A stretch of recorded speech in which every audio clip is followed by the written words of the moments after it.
Eyelash extensions. I'm entering the chat. So there have been a lot of eyelash extension texts that have been coming on TikTok saying that business is really slow. Not as many people are coming and getting eyelash extensions, and they don't understand what's going on or why this is happening.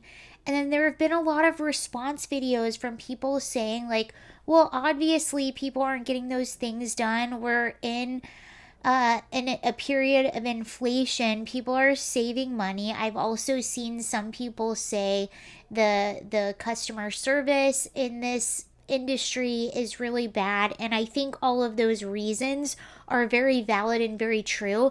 But there's a few other reasons that I haven't seen as many people touch on, which I also think are very valid and very true. And I think it's been a perfect storm of a lot of things that just happen to be happening at around the same time.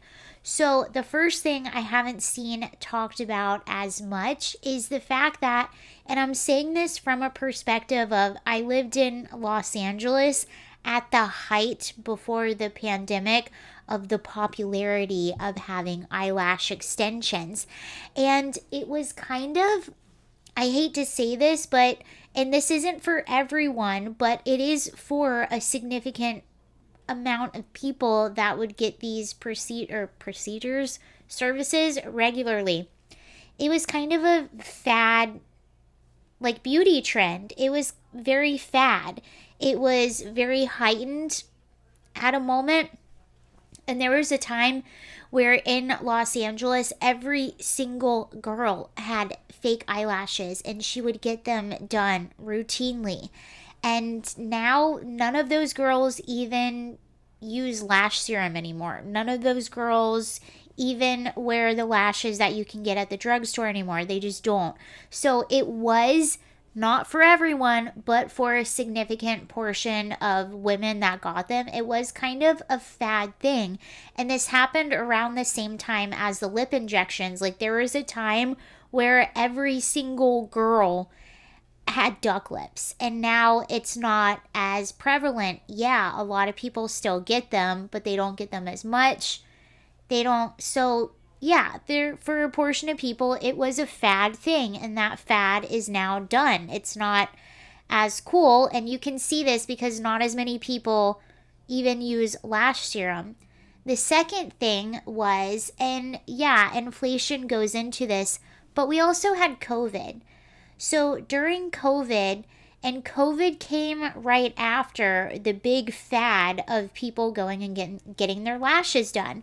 So during COVID, a lot of people that went and got in-person beauty procedures or beauty services, you weren't able to get those services depending on the state that you lived in as much. So a lot of people were not, if you got your lashes done regularly, or your hair or your nails or your tanning, waxing, whatever it was, you weren't able to do that as regularly anymore. On top of that, you had a lot of time on your hands because chances are you were either working from home or you were laid off. And there is a tutorial video for everything. So those procedures that you probably went and got done, you might have watched some videos because now you have extra time and you learned how to do them. And the products that they sell in drugstores and in places like Walmart or Target or anywhere else, they're pretty good. Like the little lashes, there's tons of options, there's tons of price ranges, and the quality is pretty good. The same with nails.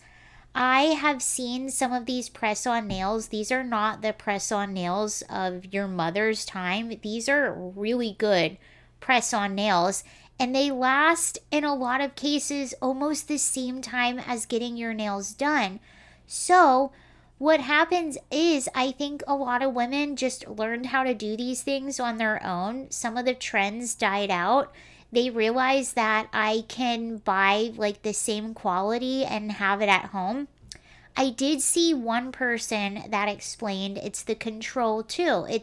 I'd rather control what my lashes look like, how much I put on, when they're more, when they're not. And I think that goes into a lot of my point. I think that, COVID happened. A lot of people learned how to do things on their own. They realized the financial freedom of not having to do religiously all of these services every 2 weeks, every 4 weeks, every 2 months, whatever, and how incredible actually some of the products you can buy in the store are. And that sucks for people that provide these services, but that's the truth of the matter. And I can speak personally for myself. I used to go and get my nails done religiously. I used to tan. I'm from the South. I don't do that anymore. And I used to spray tan religiously. I used to get my hair done religiously. I don't do any of that anymore. Now it's considered a luxury. I'll do it once in a blue moon because I realized I can do it at home for a lot cheaper. And most of the time, it looks the same, if not better. Yeah, there are times where it hasn't looked as good. I probably didn't get the amount of knowledge that I'm paying for if I go and get it done professionally. There are times where my color wasn't right, maybe my cut wasn't right. But when I weigh the pros and cons of having more financial freedom, of not getting those, the risk and the yeah, it outweighs the cost. So I choose to not get those things. It's very freeing. It's very empowering when you don't rely on those things. And I think what happens too as women, we don't look at these things as options. We automatically go into these things that these are necessary costs in order to maintain just being a woman. It's just a cost of being a woman. And once you get that taste of freedom, once you learn how to do these things on your own, and once you realize that you can and that it's cheaper, you realize, wow, this is freeing up so much more money.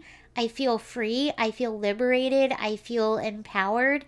And I think that's a lot of the reason. So I think it does have to do with inflation. I think it does have to do with control. I think it does have to do with fad and people just realizing I don't need to spend my money on all of these things. I can do it on my own and I can have more money to pursue other things. So it's just, in my opinion, it's a perfect storm of a lot of things that just so happen to be simultaneously happening at the same time. Just like the music industry, just like Hollywood, industries shift, fads shift, and the service providers have to figure out how to move forward and shift with it. For me, just being an observer, the people that have businesses that have been able to survive these shifts for longer and be more profitable than others, to me, are people that go above and beyond the main service that they provide. The people that not only provide that service, but also provide an experience, something you're not going to get anywhere else on top of the service that they provide. So we'll see how this goes. But yeah, I think that you're going to see a lot of industries shift. A lot of things, unfortunately, for the everyday American have shifted greatly within the past 3.5 years. So you're also going to see spending habits, consumer habits, things like that. You're also going to see that shifting.